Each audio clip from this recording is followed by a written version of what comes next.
Hoje no Banco Imobiliário estamos com o Arthur Moraes, o professor dos professores, o pai da matéria. Não podíamos deixar de recorrer a quem sabe tudo, quem sempre tem dado as melhores informações para a gente, recorrido ao bom senso, aos fundamentos, quem todo dia nos lembra do que fazer, como fazer. E nesse momento tão delicado, nesse momento de correria, de crise, de efeito manada, enfim, de tudo que não deve acontecer, mais uma vez ele vem aqui, o nosso super Arthur Moraes, resolver e dar para a gente palavras de sabedoria, transmitir para a gente a sua grande experiência. Muito obrigado aí, pessoal, e vamos lá, nós vamos falar hoje do efeito do coronavírus nos nossos mercados, nos fundos imobiliários, vamos falar de quais são os segmentos que vão sofrer mais, que vão sofrer menos, quais são as reflexões que a gente tem que fazer nesse momento de crise, ao que a gente deve recorrer, enfim, vamos ter um papo aqui super interessante, vale super a pena. Vamos lá!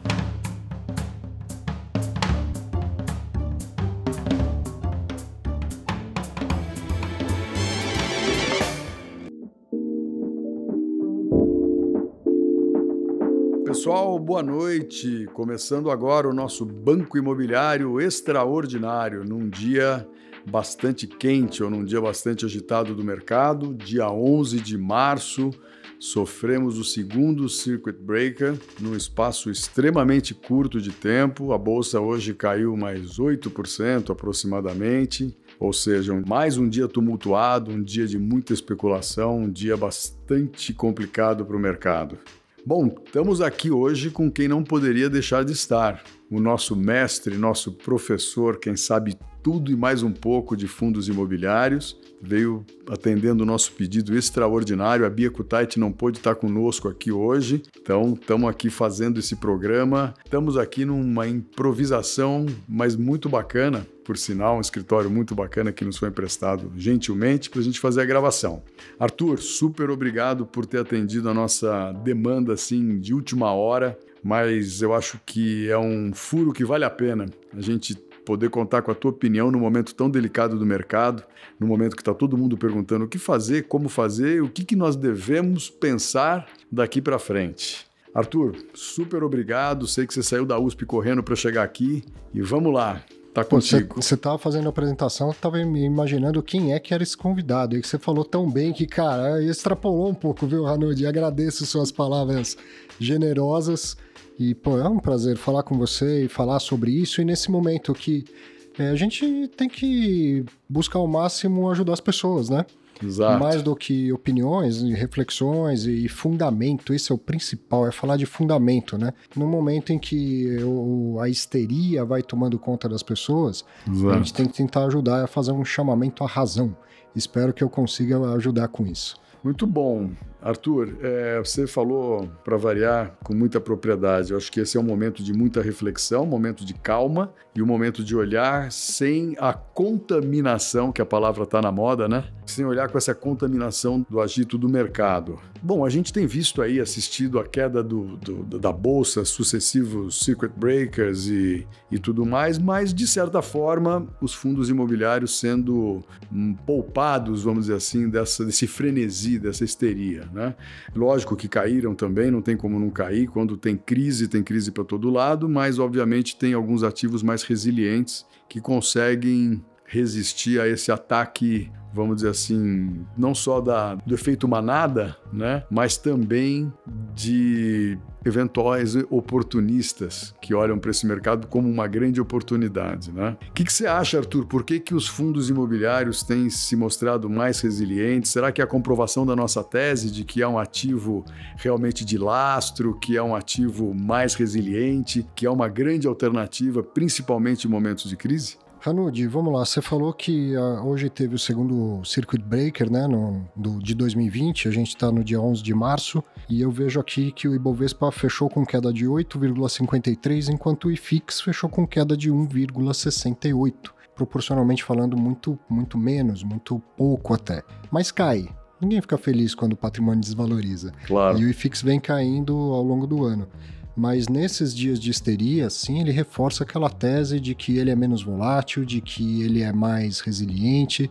De novo, no outro Circuit Breaker, A bolsa fechou com 12 e tanto de queda e o fundo imobiliário fechou com 3 e pouco de queda. E eu venho reiteradamente mostrando isso nas redes sociais, né?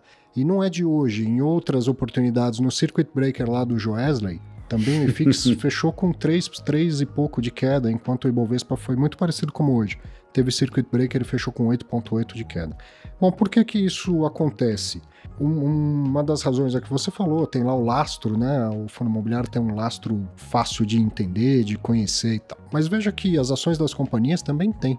E lastros até mais volumosos em termos de volume de dinheiro. A Petrobras quantos imóveis tem? A Vale quantos imóveis tem? Fora equipamento, máquinas e tudo mais. Isso também é lastro, mas ele não é tangível, ele não é visível como no caso do fundo imobiliário. Mas o principal motivo que explica isso é a questão da previsibilidade dos resultados, dos rendimentos. Como que a gente avalia ativos, seja ele de renda fixa ou de renda variável? Você faz, pelo método fundamentalista, faz uma previsão do fluxo de caixa, de quanto que ele tem a te entregar em rendimento, em dividendo, em aluguel, seja lá o nome que for dado no mercado correspondente. Você faz uma previsão do quanto ele vai te gerar de caixa nos anos seguintes, traz isso ao valor presente, fazendo uma continha de matemática financeira, uma divisão por uma taxa de juros, e chega lá a um preço.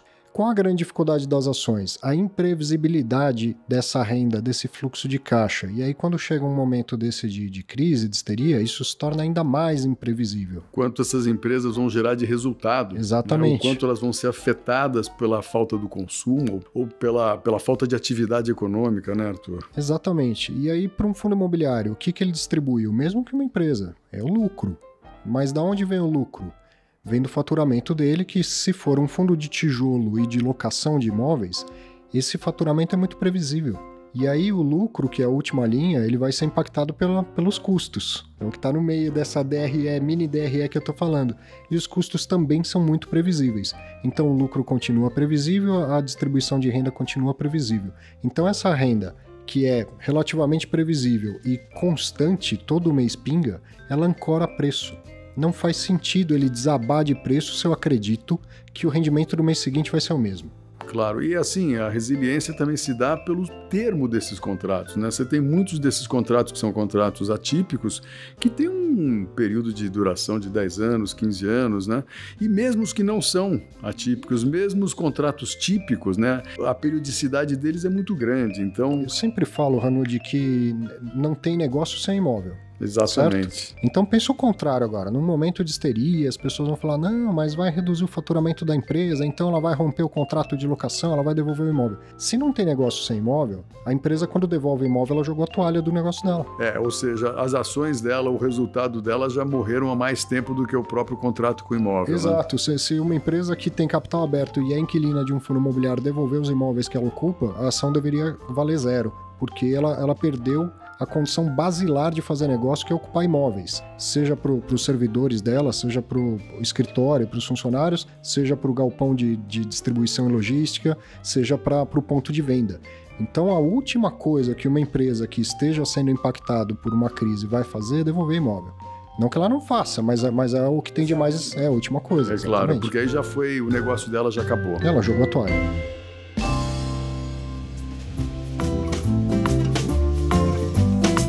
Mas você começou falando um negócio que realmente é muito importante, né? Que a gente está preocupado em falar dos FIIs e dar esse panorama, esclarecer ou clarear um pouquinho o cenário dos fundos e o papel importante que eles estão representando nesse momento, mas você começou dizendo o seguinte, eu acho que é um momento de tentar ajudar as pessoas. Isso. Né? É um momento de tentar acalmar, né? Um momento de tentar puxar pela razão. A cada medida de combate que é anunciado, a gente deveria ficar mais tranquilo e não mais nervoso. Exatamente. Como você comentou, eu estou vindo da USP, eu estava lá, eu faço doutorado, estava assistindo aula. Então também sou acadêmico, além de ser um cara de mercado. E na academia a gente aprende que a ciência ela é acumulativa, entendeu? O que sabe hoje é o que se sabia nos últimos 100 anos e mais o que a gente descobriu hoje. Então imagine o seguinte, quando eu era criança, você então nem se fala. Quando eu era criança, os carros não tinham airbag. Bom, na minha época tinha carroça. Tinha carroça.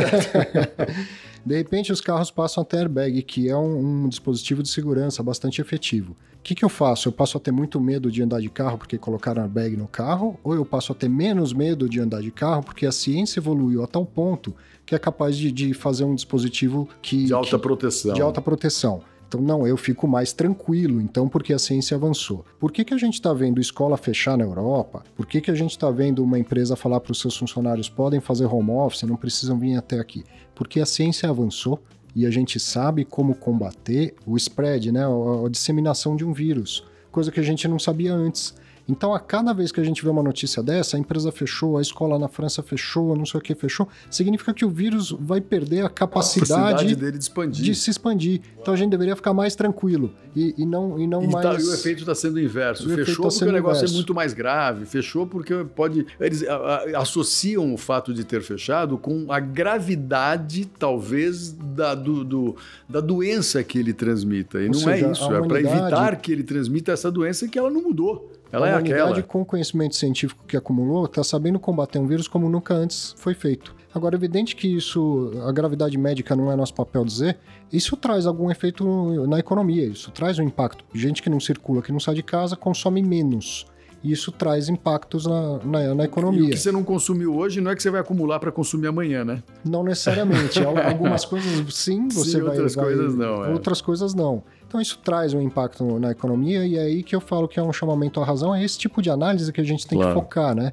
O que isso impacta num fundo imobiliário? A gente já falou isso, o fundo tem um contrato longo, um contrato atípico, um contrato típico e tal. Isso, para chegar ao impacto de uma empresa falar não vou pagar o aluguel, é muito pouco provável. É muito pouco provável. Você falou da mídia, né? Se não me engano, é uma empresa aérea chamada Flytour, alguma coisa assim, que quebrou na Europa. E aí sai a notícia, a Flytour quebra por causa do coronavírus. Não quebra por causa do coronavírus. Já estava quebrada. A gente sempre fala que o investidor pessoa física tem que ter uma reserva de emergência. Empresas também. Claro. Ela tem que ter lá um fluxo de caixa, ela tem que ter dinheiro para o seu dia a dia. Se uma empresa quebra, é porque ela já não tinha mais fluxo de caixa, ela não tinha mais como honrar os pagamentos dela. O impacto da redução das viagens por causa do coronavírus foi um fator? Foi um fator. É o determinante? Não, o determinante é o que a empresa fez ou deixou de fazer nos meses ou nos anos anteriores. Porque senão todas as empresas aéreas teriam quebrado, e não apenas essa.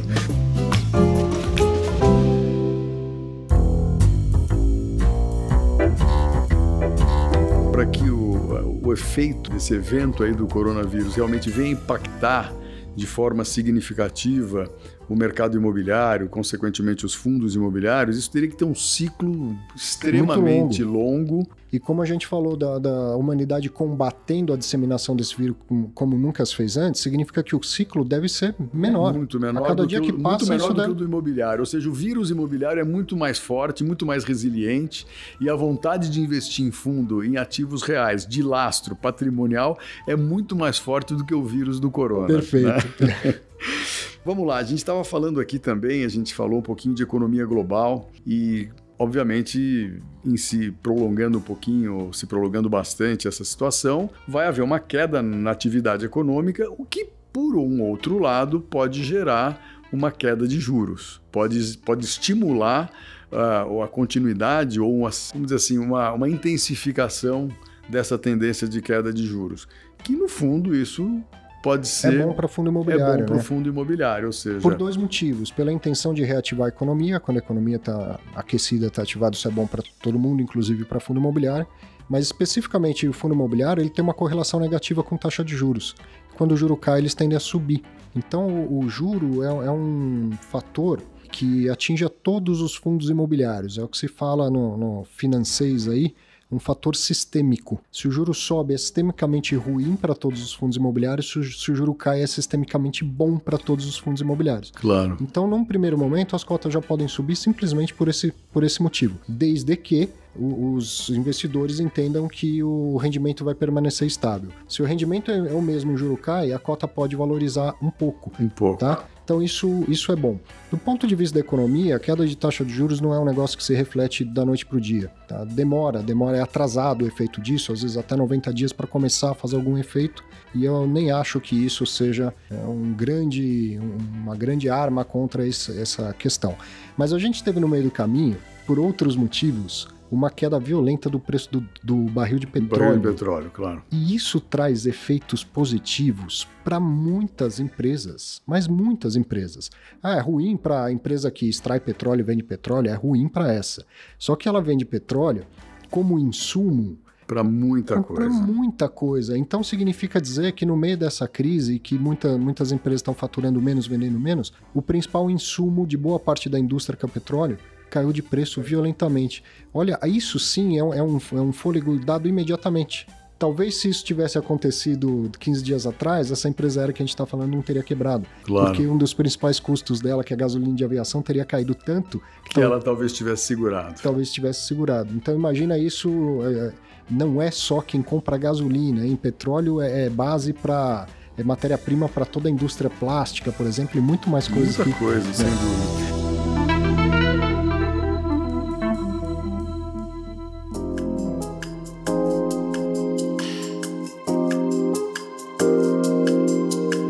Arthur, vamos lá, hoje a gente escuta, né, caiu 8%, caiu 13%, 12% semana passada. No Ibovespa, o IFIX nunca teve uma queda tão grande dessa. Exatamente, mas o que eu ia dizer para você? A gente escuta o seguinte, dos mais, vamos dizer assim, os mais otimistas, então o que eu faço? E pergunta para alguém que está lá visceralmente ligado, né, à renda variável, às ações, e o cara fala, compra porque é uma queda artificial, é uma queda que vai passar quando essa história dessa epidemia sumir, esse vírus for debelado, esse negócio volta como um estilingue para cima. Mas aí eu faço uma outra reflexão. Será que não seria também mais um motivo para quem está na bolsa ou para quem ficar quietinho, não realizar o prejuízo e fala, o que eu faço com o dinheiro? Vai para um ativo que sofreu um pouquinho de desgaste, que foram os fundos imobiliários, obviamente, por causa dessa situação, mas que, por outro lado, estão se mostrando resilientes, estão se mostrando instrumento de proteção. Portanto, será que o fundo imobiliário também não vai se beneficiar? Ou seja, os fundos imobiliários não serão agora ainda mais vistos como realmente uma grande alternativa, não só para a renda fixa, mas para a renda variável também? A gestão de risco a gente faz quando tudo está indo bem. Não é no meio da crise que você faz gestão de risco. Então, desde o ano passado, eu venho falando para as pessoas de que fundo imobiliário deveria fazer parte dos portfólios, principalmente de quem já investe em ações. Tive a oportunidade, por exemplo, em 2 conferências diferentes da XP para agentes autônomos, falar isso para se somar as duas para milhares de agentes autônomos. Falem para os seus clientes começarem a pensar em ter fundo imobiliário no portfólio, porque quando vier a crise eles vão segurar. A crise chegou, a gente não sabe quando ela chega, mas ela chegou, e eles estão segurando os portfólios caindo muito menos do que as ações. Nesse momento, o que eu faço? Troco minhas ações por fundo imobiliário? Tem gente que faz isso, tem gente que faz o contrário. A Petrobras caiu 30% e meu fundo imobiliário caiu 5%. Eu quero comprar Petro, eu não tenho dinheiro, então eu vou vender fundo imobiliário e vou comprar Petro. Investimento é perfil é circunstância, cada um tem uma. Cada cabeça uma sentença. E quando a gente fala de ativos líquidos, como são os fundos imobiliários e as ações, os dois movimentos são válidos, cada um vai avaliar a sua necessidade. Mas e o dinheiro novo? O dinheiro que ainda, esse dinheiro não estava nem em bolsa e nem estava em fundo imobiliário. Então, eu acho que aí é para fazer uma análise, mais uma vez, racional, por fundamentos, comprar aquilo que eventualmente ficou bom de preço. Bom de preço pode ser um bom ativo ao preço que ele vale, melhor ainda se for um bom ativo a um preço abaixo do que ele vale.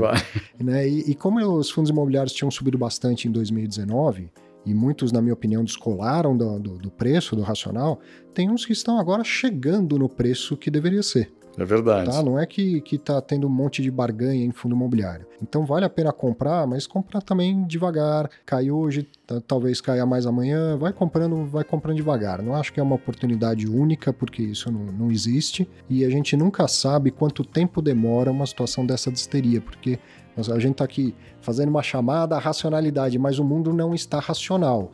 E você pode estar... Muito menos está fazendo essa chamada. Muito menos está fazendo essa chamada. Ou seja, a histeria, ela realmente se propaga muito mais rápido que o próprio vírus, né? Perfeito. Então aí você pode estar coberto de razão, mas você está contra a maré. Exatamente. Né? E contra a maré não adianta nadar. Então não é que não é para fazer nada. Se você já iria comprar fundo imobiliário com ou sem coronavírus, que bom que está caindo, e aí você vai comprar a preços melhores. Mas não é também para sair levando uma enxurrada de dinheiro para o mercado só por causa disso, né? Muito bom.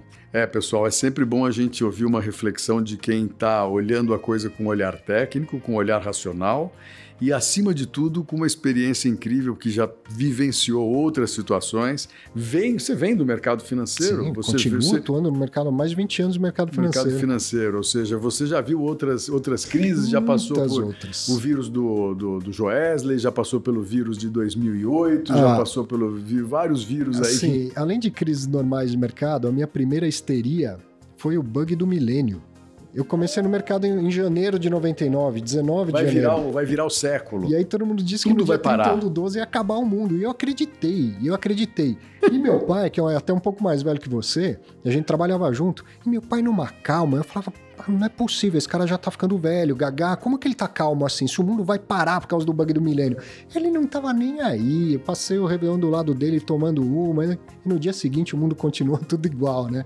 Aí depois vieram vários vírus, várias crises financeiras, várias crises econômicas, e assim, elas vão e vêm.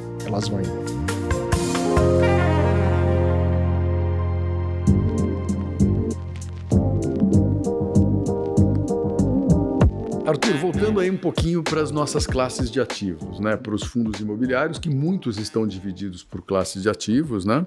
Alguns são fundos de fundos, que aí você tem uma diversificação dentro do próprio pacote dos fundos, né? Do fundo de fundos, mas muita gente perguntando. Todo mundo pergunta isso sempre. Na hora da crise pergunta muito mais. Ou seja, qual é a classe de ativo que você acha que pode ser mais impactada com essa crise ou com esse momento que a gente está vivendo? Olha que legal, Ranuldi. Vou lembrar que no comecinho do ano a gente fez junto Onde Investir 2020 Fundos Imobiliários. Você e o Almendra. Da RBR. E aí naquela ocasião, e otimistas com a economia, a gente falou, olha, provavelmente o segmento que melhor vai desempenhar é o de shoppings. Ligado a varejo, consumo, está aquecendo, o pessoal está aumentando a renda. E o contrato de locação do shopping prevê uma participação nas vendas. O que acontece? E aí, uma hora eu falei assim, mas o portfólio ele é sempre diversificado, não significa que você sai dos outros segmentos e vai tudo para shopping. Só para um. Porque você nunca sabe o que vem amanhã, e se vier uma crise,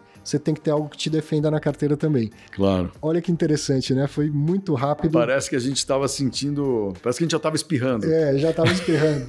Veio a crise. Então, qual o segmento que deve sofrer imediatamente efeitos disso? O segmento do varejo, principalmente shopping, por causa desse variável. Quer dizer, esse além do contrato fixo de locação, deve diminuir ou não acontecer em alguns shoppings, se as pessoas estão circulando menos e comprando menos. Lembra que tem o mínimo, tem o piso lá, não é que vai cair muito. Eu fiquei bastante preocupado com os hotéis, principalmente esses hotéis relacionados ao turismo internacional, às viagens internacionais, as internas até acho muito menos, né? Não na Itália, infelizmente, é uma situação completamente atípica, uma situação, assim, totalmente fora do imaginável, né? Mas os hotéis eu acho que devem sofrer bastante se isso se prolongar. E aí esse aí não tem nem o valor mínimo de locação, é totalmente faturamento. É o seguinte, a diária que você não faturou hoje, você não vai faturar 2 no mesmo dia de amanhã. Exatamente. Né? Ou seja, aquele dinheiro que você não fez hoje não tem como recuperar. E é na veia, não tem jeito. O consumo, ainda você deixou de comprar hoje, você pode eventualmente retardar, né? E você como consumidor, você pode retardar a tua compra, mas o hotel não tem jeito. O hotel você deixou de viajar, um evento foi cancelado. Estão falando em cancelar Olimpíadas e coisas desse gênero. Quer dizer, esse é um segmento que eu vejo muito impactado, muito... Veja, como tudo é retorno ajustado por risco, mas risco de vez em quando acontece, por isso que ele chama risco. Você está chamando a atenção para hotéis. E fundos imobiliários que investem em hotéis são listados em bolsa? São muito poucos, muito poucos. Agora, fundos de papel, e principalmente os que foram denominados de high yield, ou seja, alto retorno, significa que eles compram papéis com mais risco.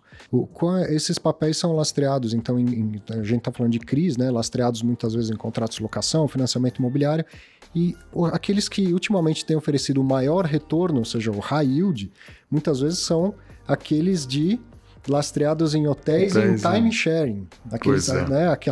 Bom, se as pessoas pararem de viajar, se as pessoas começarem a parar de pagar esses boletos, né, esses financiamentos e tal, isso vai acontecer um impacto de crédito dentro da carteira dos fundos de CRI high yield, não dos high grade. Aquele high grade, que é aquele de nota alta, ou seja, um risco de crédito menor, geralmente ele está lastreado no imóvel. Num imóvel, já num imóvel de grande porte comercial, alugado por um grande inquilino, coisa assim. Claro. Então, eu fiquei realmente bastante preocupado quando eu vi essa avalanche de cancelamentos de empresas aéreas, avalanche de cancelamentos de hotéis. A gente começa a falar, realmente, esses são segmentos que ele não tem como recuperar. Aquela diária que ele não vendeu, como a gente acabou de falar, ele não vai vender 2 diárias no dia seguinte, né?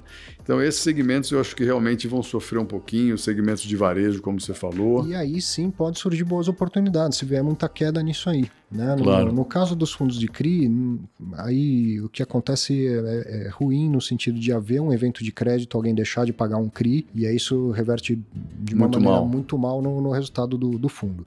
Já os fundos de bons shoppings, boas lojas de varejo e tal, ou de que tenham bons hotéis, eles vão ter uma queda momentânea e depois isso recupera. Então, se vier uma queda forte de preço, aparece uma oportunidade de compra. Exato. Ou seja, vamos voltar para aquilo que você falou, os fundamentos. Ou seja, se o conteúdo daquele fundo imobiliário, se os ativos que estão lá, se o tijolo é bom, se o gestor é um gestor capaz, que tem track record, tem experiência, você obviamente pode ter uma boa oportunidade para comprar fundos imobiliários que vão sofrer agora com essa... Uma crise no mercado financeiro. Crise financeira ou crise na economia. O desemprego aumenta, a atividade diminui, as empresas devolvem espaço e tal. Isso demora meses, às vezes anos para passar. A gente está tentando sair da última crise econômica que a gente vivenciou 2015, 2016. É que eu chamo corriqueiramente de pós-guerra, né? Foi um vírus muito pior do que isso. De um outro segmento bastante relevante é dos fundos de fundos, dos FOFs. Boa. Isso é um tema que a gente precisa falar aqui. Vamos que você é o cara. Então, eles vinham entregando bastante rendimento no passado, e esse rendimento, a boa parte dele, se não a maior parte, vinha do resultado de venda de cotas, ou seja, de ganho de capital. Então, um fundo vai lá comprar cotas de outros 20 fundos. Os 20 fundos pagam rendimento. Ele distribui esse rendimento também para o cotista do fundo de fundo. Como que ele complementa isso? Um dos fundos que ele comprou subiu 15%, ele vai lá, vende com lucro, esse lucro também compõe o rendimento dele, então vem um rendimento mais gordo no mês seguinte, ou às vezes ao longo do semestre e tal. E agora? Agora, as cotas desvalorizando, uma parte desse lucro já foi embora, ainda se ele vender, ele vende com lucro menor, ou até já pode ter posições perdedoras dentro de fundos de fundos. Então, o que vem de rendimento? Aquilo que é a receita ordinária, vamos dizer assim, que é a distribuição... fundamento básico, que é a distribuição de aluguéis, né? De aluguéis, de rendimentos. E aí vem oportunidades de compra? Sim, vem oportunidades de compra. Tem um gestor profissional que está verificando isso o tempo todo. Porém, quando ele tem lucro, ele tem que distribuir. Entendeu? Não é que ele vende um fundo... Ele é obrigado a distribuir 95% do resultado, né? Então ele não está assim com o bolso cheio, esperando a queda para comprar. Não, ele não tem tanto dinheiro assim para comprar. Claro. O que ele pode fazer é remanejar posições, vender parte de um fundo que não tenha caído, que ele tenha algum lucro, ou que tenha caído menos para comprar um fundo que caiu mais. Então isso ele pode fazer. É hora dele repensar o portfólio dele para colher frutos, para colher lucros nos momentos seguintes.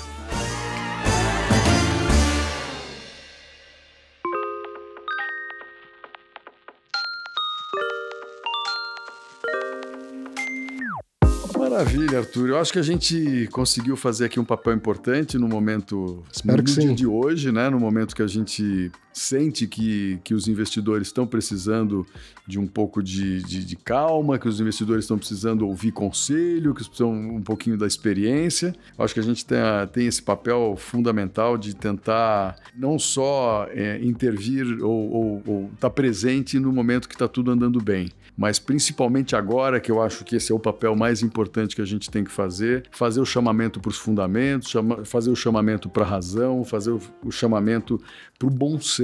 Isso aí. Né? E pedir para que todo mundo tenha calma, para que todo mundo olhe para as coisas com um pouco mais de isenção.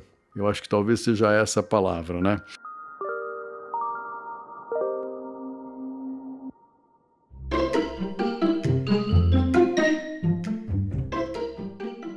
Mas a gente tem aqui no Banco Imobiliário, Arthur, uma pergunta que a gente faz para todo mundo que vem nos visitar aqui.